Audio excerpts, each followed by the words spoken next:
கிறிஸ்பியான பருப்பு வடை எப்படி பண்ணுறதுன்னு பார்க்கலாம். அதுக்கு நான் மிக்ஸி ஜாரில் 2 பச்சை மிளகாய் சேர்த்துருக்கேன். 5 பல் பூண்டு, 1 டம்ளருக்கு கடலைப்பருப்பு எடுத்திருக்கேன். அதை 2 மணி நேரமாக ஊற வச்சுருக்கேன். அதையும் இதோட சேர்த்துக்கலாம்.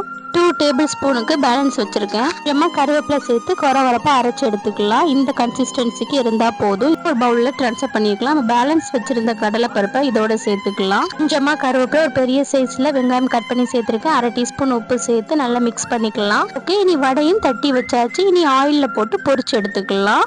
1 by 1 சேர்த்துக்கணும். சேர்த்து நல்லா மாற்றி கொடுத்துடலாம். ஓகே, வடை ரெடி ஆயிடுச்சு. இனி சர்வ் பண்ணிடலாம். நைட் டின்னருக்கு அம்மா வெண்பொங்கல், சாம்பார், சட்னி பண்ணியிருந்தாங்க. அதோட சேர்த்து இந்த பருப்பு வடையும் சேர்த்து சர்வ் பண்ணிடலாம். நான் சொன்ன மெத்தடில் பருப்பு வடை செஞ்சு பாருங்க. வெண்பொங்கலோட சட்னி, சாம்பார், மொறுன்னு பருப்பு வடையும் சேர்த்து வச்சு சாப்பிடும்போது செம டேஸ்ட்டாக இருந்துச்சு. நீங்களும் இதை ட்ரை பண்ணி பாருங்க. உங்களுக்கு இந்த வீடியோ பிடிச்சிருந்தா லைக் பண்ணுங்க, ஷேர் பண்ணுங்க, சப்ஸ்கிரைப் பண்ணுங்க.